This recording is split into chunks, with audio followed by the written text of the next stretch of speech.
Hello, and welcome to episode 180 of Sudden Impact Family Style. I'm Jason. And I'm Bill, and it's been wow, 180 shows. That's incredible. It really is.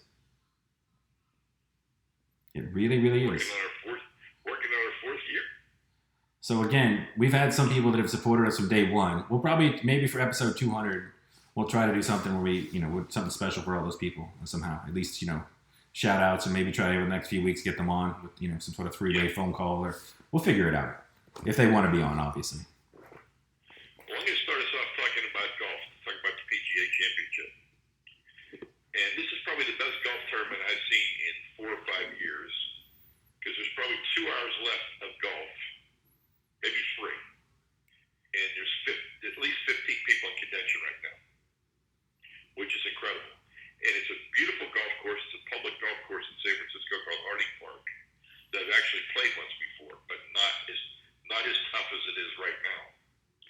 But I like it in fact it's a place where they play some of these championships at these places. It's like $68 a day that anybody can play this course. It's not a real elite course, but it's a beautiful course, and the players, like the leader's 10 under, and we've had stuff before where they're like 18, 19 under. Oh, yeah. 10 or 11 or 12 under is going to win this.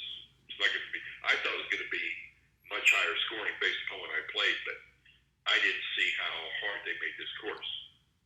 And then they've got these giant sequoias and these giant cypress trees, and the cypress trees form like a canopy. And so a couple of times ball gets caught up in the top of the tree, it doesn't come down. Oh, wow. And that's it. And I think it's kind of unfair because if you get your tee shot up there, you got to go back and hit another tee shot, and you're hitting three. So it's like a penalty for a lost ball. Ooh, that's rough. Even though there's nothing you can do about it because you can't come down another tree.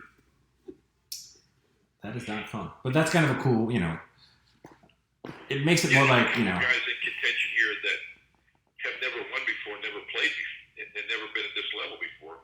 So I'm kind of excited watching these guys. Yeah, it's a chance to put yourself on the national scene because, again, nothing else going on besides, you got NBA, obviously. But, it's a good chance to, grab some people. I kind of like courses that have weird quirks. The only golf I really have ever really enjoyed is Mario Golf for Nintendo. So I like the bizarreness, like add some just weird, sort of like in baseball with the green monster and, that in the Houston Astros where the outfield goes up in the end. Like some of those weird, home quirks that just make it very, very different. I think it's fun. No, and in this one too, the fog comes in off the bank too. So I mean, sometimes they're playing with fog. Well, that's even better. Like one guy they were playing this morning. They were wearing windbreakers and sweaters, and now they're wearing short sleeve shirts. So, Okay. I mean, it's a real challenging event. And I've really enjoyed watching it. Very nice. So I've got it all without sound, so I'll keep our listeners updated if there's anything interesting happening. And Tiger had a nice day today, but he's pretty much out, right? Tiger's not in contention. Yeah. Neither's Rory McIlroy, neither's Phil Mickelson. All the big names, no. Jordan Spieth, nope. But it's nice. Like this guy named Cameron Champ, and his grandfather taught him how to play, and so it's been kind of cool to watch. I mean, I've never heard of the guy before, and he's 10 under. He's a co-leader. He's a young guy. He's 25 years old. Yeah, I saw some people saying that they thought that this was a chance for Rory to sort of, because Rory was the next guy. He was the next big thing. And then he's kind of fallen off. And people thought this might be the tournament that maybe launched him back. He wins another. Yeah. And then I mean, he was around 1 over, 1 under the whole time. He was never in contention. Ricky Fowler was not in contention. Tiger, none of them. I mean, none of the guys that you would expect. No. In fact, Ricky Fowler didn't even make the cut. But it is that awkward. It's my golf news. What do you want to talk about next? Well, you had an interesting travel experience, which not a lot of people have had. So you can explain. Why don't you talk about travel before we go back to basketball? All right. So I flew out of Tampa to Pittsburgh, and I would tell you I'm on Southwest, and I would say in the Tampa airport, everybody was socially distanced. Southwest did a great job of putting people on the flight, in groups of 10. I would say my flight to Pittsburgh had about 90 people, so two-thirds, less than two-thirds full. So all the middle seats were empty. I had my own exit row. In fact, I was the only one in any of the exit seats. Huh. But then when you get off, everybody jumps up in the aisle, so there's no social distancing, and everybody's crammed together. And then when you got on the tram in Pittsburgh, which doesn't run really often, everybody was packed together in that. So you're kind of on your own to figure out how you want to be. So I sat and watched, I let people get off, and whenever I saw an opportunity to get off the plane where I wasn't going to be on top of somebody, I got off. It seems like... And I said on Twitter, I said, whenever I saw somebody not having their mask on or not wearing it the right way, I went over and told them about it. Because it's my life too, and I don't want some goofy guy coughing or doing whatever it is and hanging a mask off. And so, I just said, hey, I don't want to be an ass. Put your mask on. Yes. And as we spoke a little bit off air, I've now worked in a building with... I've flown. I don't know if I'm anxious to jump back on because the things I can control are great, and the things that Southwest decides to control. But the whole time we're sitting at the gate in Pittsburgh, and there's 3 people at the Southwest desk, and there's 2 people directly across from them laughing and talking and not wearing a mask, and nobody did anything. So my point is, if you're going to require a mask, you got to enforce it. Yes. And if you're not going to enforce it, then don't require it. Because all you're really doing then is suggesting it. You're not really requiring it. No. Now, they made them put them on the plane, but you're sitting around in the gate area for an hour. You should do it then. Yeah. And like I was about to say, I was like, we had no air conditioning again on the set for the first week. We are not shooting yet. There's a very small group of us working again. So I worked in a hot building in Louisiana, 8 hours a day, wore my mask the entire time, moving furniture. And it's obviously not as convenient as no mask, but it's really not that big a deal. And you can breathe even while you're doing heavy labor. So I don't know what anyone, So some of the complaints I've heard, besides the fact that science backs it up. But yeah, I'm sure our listeners don't need, our listeners are mask wearers, I feel like. So, or at least I hope. Well, I've been watching Major League Baseball. A lot of home runs. And I saw the Cardinals and the Pirates series is canceled. So the Cardinals won't have played in almost 10 days by the time I play again. Yeah. But I guess the feel-good story in baseball is that the Miami Marlins were in first place. Now, they'd only played 8 games, but they were in first place. That's true. I mean, guys are cranking it out of the park right now. I mean, not just Aaron Judge, but Tatis. No, not just there. Yesterday in the Pirate game, 4 of the first 5 batters hit home runs. Yeah. For the Tigers. That was pretty sad to watch. Not a lot of superstars there or household names, but 4 out of the first 5 hit home runs. Yeah, that's crazy. Yeah, but I mean, the ball's flying. There's not a lot of depth. I mean, a lot of injuries. God, I can't believe all the injuries. I mean, guys just weren't, all that layoff and everything, I think really hurt. You come back and you're not ready to pitch a game. I mean, the pitchers are just getting crushed. Yeah. I did notice, I saw, they're putting some more funny cardboard fans in the stands, which I think helps.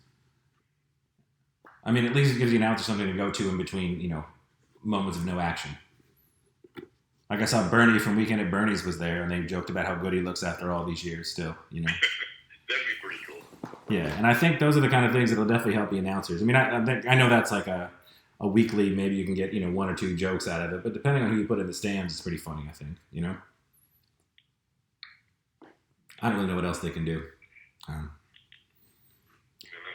The NBA is still crushing it, though. I've been loving NBA basketball. NBA's crushed it. People are healthy. The games are really good.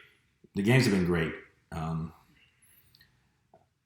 And I think right now, New Orleans has been a big disappointment. I don't know what's going on with Zion, if they're just being, it almost seems like either... I think they're being overly cautious, but, yeah. They had a long way to hoe to get in anyhow. Right. They probably weren't going to get in. They're not going to do anything, but, But I think observing both from being here locally and hearing a minimal amount of stuff in the local stuff, and then watching Zion and seeing to be his reaction, some of his players' reaction, it doesn't feel like they've done a good job of informing the team, and especially Zion himself, of what's going on. Because he seems legitimately confused as to why he wasn't playing certain minutes. And, it seems like they should have just, either shut him down before the tournament began or made it very clear what his role was going to be. Because I think people, including Zion, seemed to think they were coming, they were going to make a run at the playoffs, and he was going to play. and that's not what happened. And I don't think you want to, you don't want to have that kind of relationship with your star. I mean, they already had a pretty bad relationship with their last star, who's now in Los Angeles. Yeah, you don't want to do that. And you don't want to do that with Zion. Now, I know, with the revenue going down, it might be easier to keep somebody like Zion in New Orleans. But, I mean, I think you got a real chance. You want to make sure that he's like, you look at Giannis in Milwaukee. And I'm not saying Giannis is going to stay in Milwaukee. And, economics should play a part in that, or his loyalty, whatever. But I think Milwaukee is doing everything they can as an organization to sell Giannis on it. Whereas, it seems like New Orleans might be fumbling a little bit already with Zion, which is sad. Not just because I live here, but just because it's a good city, and they'll support him. But I was thinking right now, in the East, the top 3 seeds are Milwaukee, the Raptors, who just continue to just look awesome, the Celtics, who... Yeah. And who would have thought it? And I love that they're running it back with just as much... I mean, they lost Kawhi Leonard, the Finals MVP, their best player last season, and they barely missed a beat. They're once again the 2 seed, and they are a tough out. And I'd have to say Nick... Boston's playing really, really well at the 3 spot. They are, but you got Kemba Walker, who may have degenerative knee problems, although Gordon Hayward's playing better. I don't really like Boston's chances overall, especially because Tatum doesn't look like the Tatum that we saw when the season was come to a halt. Now, maybe you can rediscover that or not. Miami still looks nice. Indiana has been a huge surprise. Nobody saw that coming. All right, I can't say nobody. No. I did not see that coming. I heard a few people they mentioned Indiana, but they were talking about Oladipo coming back. But T.J. Warren, who was an incredible scorer at NC State in college, but fell in the draft because people didn't know what he was. They said he seemed like an old school, 80s and 90s sort of player, great mid-range game, kind of a tweener, but not in a positive NBA nowadays way. But they don't really know where his position is. But if you can get your own shot, and he can. And you can drop buckets the way he does. And the fact that he's worked on his game at the 3, he gives them a whole new level of player because he's hard to guard. Yeah, he is. And you mix that with the talent they already have on that team, and all of a sudden Indiana looks like a sleeper in the East. Yeah, he's put up some big numbers in multiple games. And again, we've seen him. The West. The West, it's hard to look past. I mean, obviously you got the 2 LA teams, the Lakers, the Clippers. I mean, that goes without saying. And then the only other team I really see competing is Houston, and Houston would be a weird one. I like the way Houston's playing, though. Yeah. I mean, I'd love to see Dallas or Utah or somebody weird sneak in. I just don't think they've got it. I mean, the Clippers are going to be a very difficult matchup for anybody, Lakers included. And you would think that the Lakers would match up a little bit awkwardly because the Rockets clearly have nobody to go against AD or LeBron. But that Russ, Harden, Eric Gordon trio is just killing it right now. And then everybody's... They're fun to watch. I really enjoyed watching them, and I didn't think I would like watching them at all. But now I do. No, and the best odds, where people are loving the odds that the Portland Trailblazers have of making it, but I don't... As great as Dame has been, and he and McCollum, and people point out that, the Lakers don't have anybody that can deal with those two. It's like a mismatch where it's Portland has a couple bodies they can throw at AD, and really nobody's got anybody to throw at LeBron, if we're being fair. I mean, he's a 6'9", 280-pound, incredible passer, supreme athlete, does everything right. I mean, you can't stop him, and there's not many bodies in the NBA that could even go against him. But people think, if Dame and McCollum can stay really hot, and they get the Lakers in round 1, that they could prevent it. It'd be a potential upset, which would be interesting to see. But obviously, if they had to play the Clippers are so long and so good on defense. I think they could kind of contain the Dame and McCollum background court. So that's why I can't really put them in the category, Well, it's going to be fun. I mean, we're pretty much done with all the seeding games and everything, so we'll see what happens. But you figure we just rattled off 9 teams that we could talk ourselves into winning. And that's pretty incredible, Yeah. Because I think that, I think the layoff equalized a lot of things. It let some people get healthy. It let some people try some different things. It let some other players emerge. It's been fun. And there's no home court advantage. That's gone. I mean, No, God, no.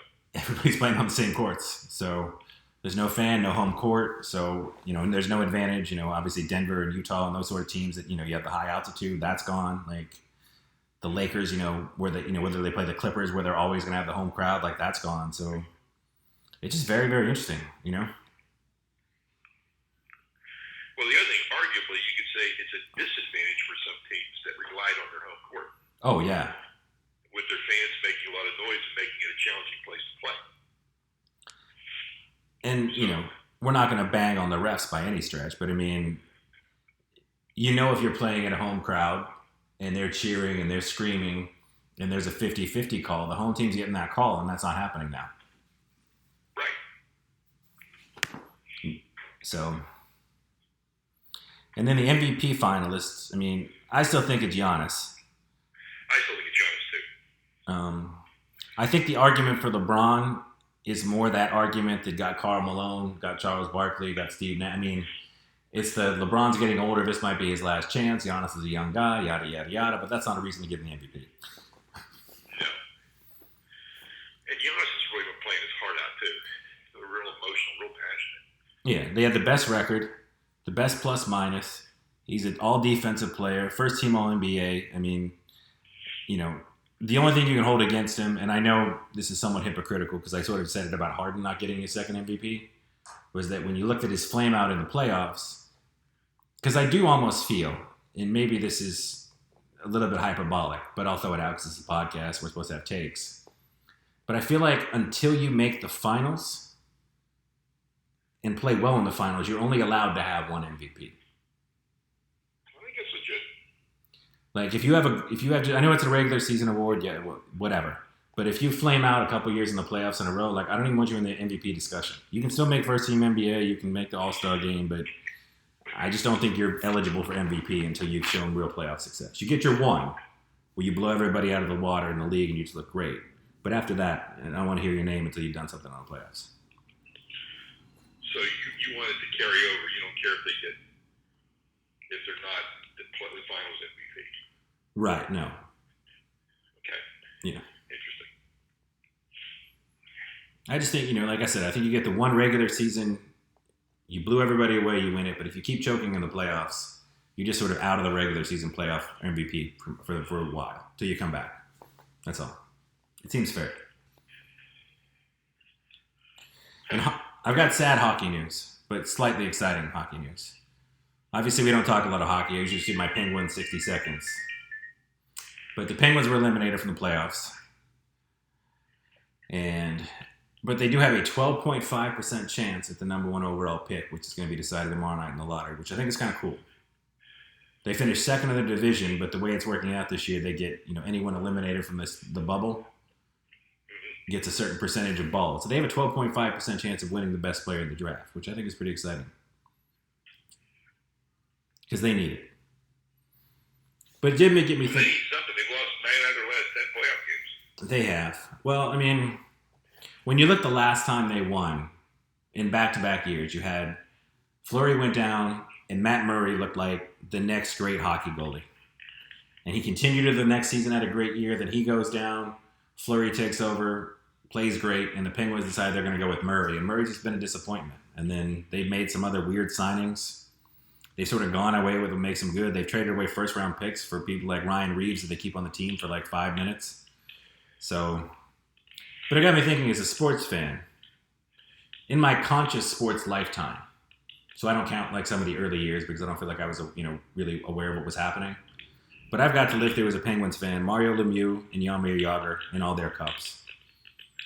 And then I've got all of Sidney Crosby and Malkin's cups. So on some level, I've experienced more joy as a Pittsburgh Penguins fan than I probably deserve, that most fan bases get. Yeah. The only team you could say has better is obviously Boston, but,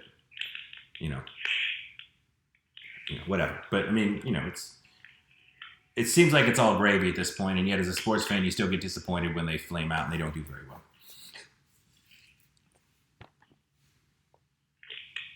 But watch the lottery tomorrow.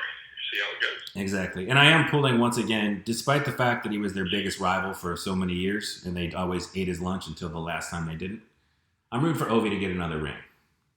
I just feel like he's one of the greatest hockey players of all time, and if it can't be the Penguins, I'd rather go to a guy like that just to pad his resume a little bit more. Okay. Because again, he's one of the most incredible hockey players I've ever seen. He's terrifying. So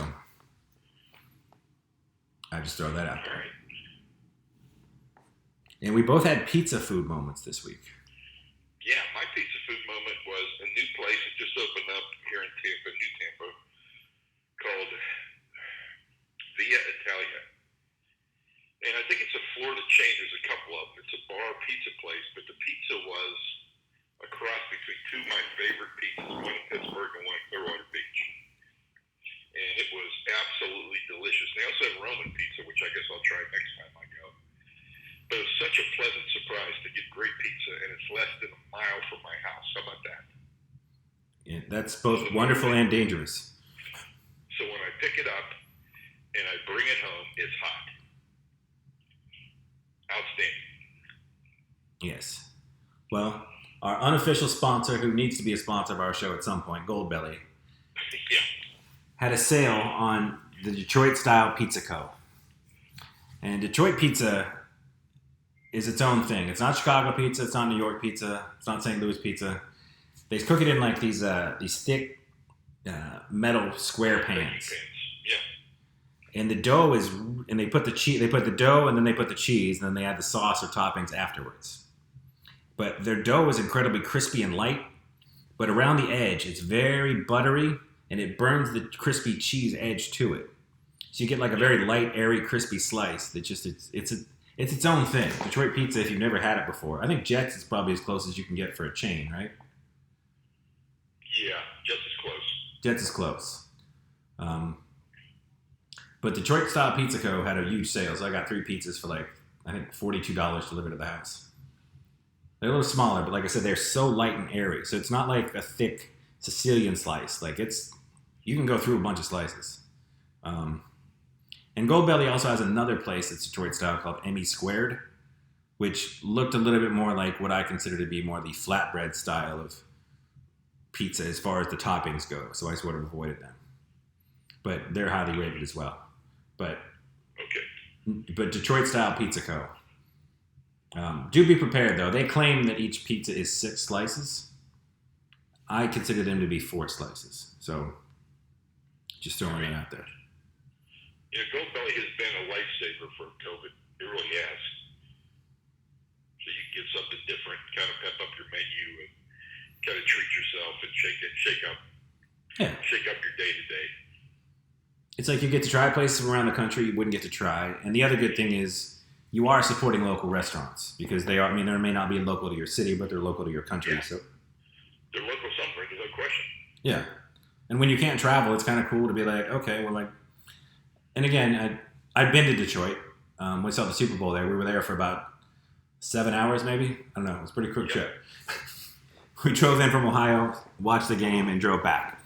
So I can't imagine myself going back to Detroit. So it was kind of cool to get, actual Detroit pizza from Detroit, which is something, it's traveling. It's sort of food traveling somewhere I would probably not travel on my own necessarily.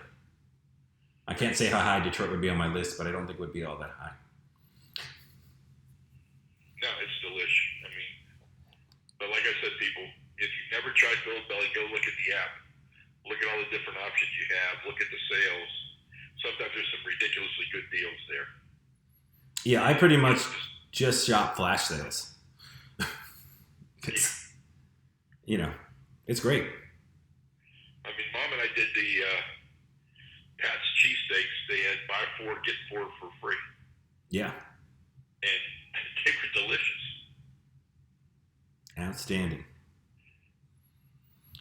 I sadly, despite ingesting a lot of entertainment this week, I can't say I really have an entertainment moment.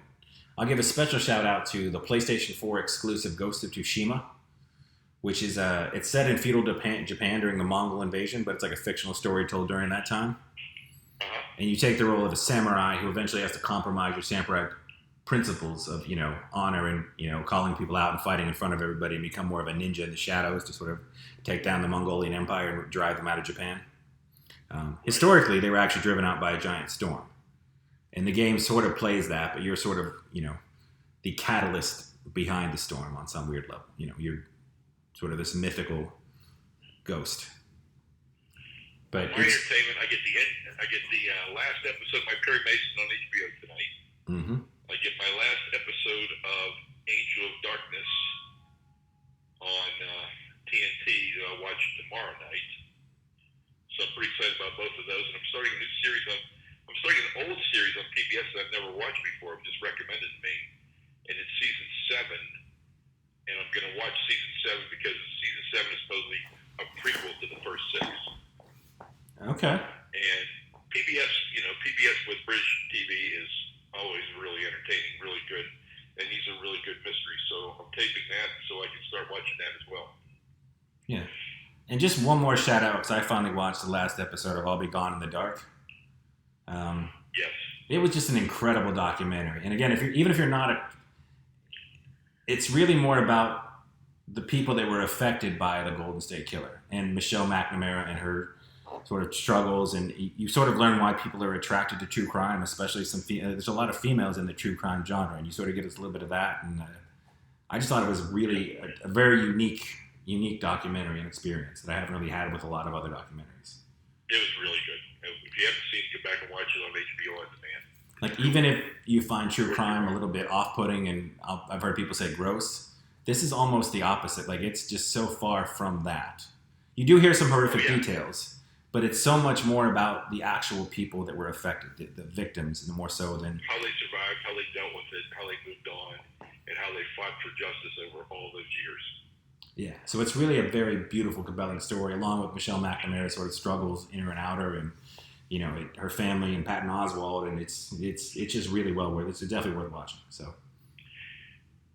hey, a question for you on here. Have you watched the Kevin Bacon Amanda Seyfried movie yet? I watched it last night.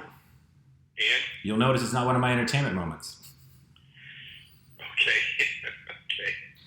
Here's what I would say. Okay, go ahead. It's an hour and 30 minutes long, and while it has an interesting concept, all the backstory is said in 2 minutes on a phone call from a character in a restaurant. And everything else is just, it feels like a very half-baked movie.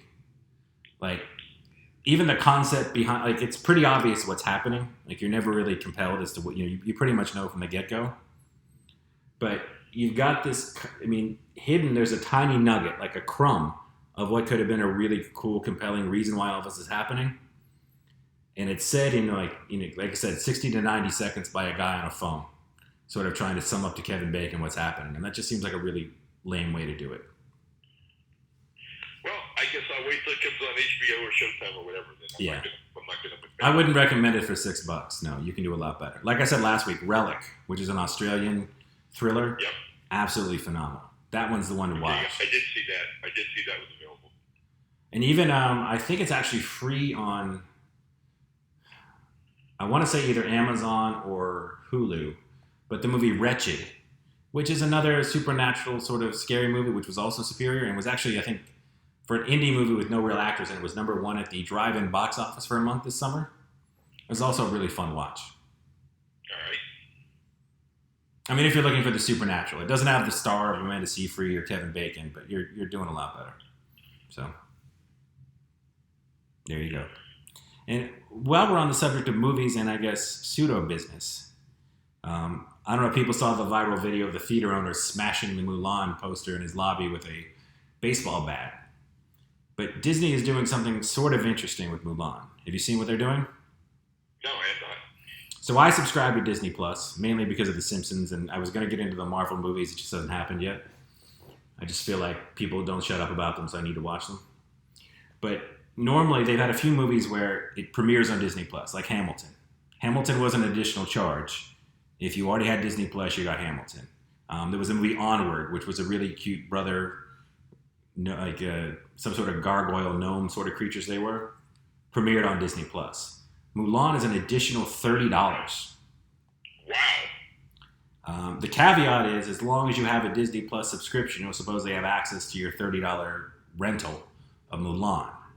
But that's the first one that's sort of it's out of the mold, because at least with, the Kevin Bacon one, they were like, this is a theater premiere at home. It's $20 to rent for the first couple of months. I rented it for $6 because it was, it eventually got lower. But already on top of your paid Disney Plus subscription, to pay an additional $30. And I'm sure it's going to be all over that app. Like, you're not going to be able to get away from, trailers, especially if you have kids, which I don't. But that just seems like I'm going to see. I don't know how that's going to work business-wise. But obviously it's pissed off movie theater owners who feel like Disney has betrayed them. Well, I would. Well, you're actually buying it then, right? If you always have access to it, right? Well, as long as you have the subscription. But the second you lose your Disney Plus subscription lapses, you lose access to Mulan. Interesting. Now, the justification is obviously if you took your kids to the movie, you'd spend more than $30 to watch it. And now they can watch it, every day for as long as you have Disney Plus. But, with Apple, with the Tom Hanks movie, if you already had your Apple TV subscription, the Tom Hanks movie was included. And that was supposed to be a big theater movie. And, yeah, I was going to watch that. There's been some other ones along those lines where if you're already subscribed to the platform that it's premiering on, you get that movie. If Apple bought that movie, you get that movie. But this is the first time Disney is saying, not only is it extra, it's $10 more than all the other theatrical premieres. So it'll be interesting to see how that goes, Yep. Well, we didn't talk about college football tonight, but let's make that our focal point next week. Definitely. Let's talk about what we see, what we think, and let's see if we know UConn's not playing, and I told you offline that if you think about it, they were playing an independent schedule. What happened? All the teams were playing conference games. So if they weren't going to play the All-American Conference, which they just left, they weren't going to play. Yeah, so it's easier to take the moral high ground win. Yeah. Atlantic 10, the Big 12, the ACC, Big 12, SEC, everybody. So let's see what happens. We'll talk about it next week on the show. Yes, definitely. And again, please All right, everyone. Yeah, thanks for supporting us. Thanks for continuing to follow us. And write in questions. Doesn't have to be about sports, but whatever you want to write questions about. Write some questions. We'd love to hear them. Please, or just email me. Email me or hit me on Twitter. Hit us on Facebook. Wherever you want to hit us, just let us know. In fact, I might do a poll question on my Twitter account next week, and then we'll talk about the results. Perfect. All right, so until next week.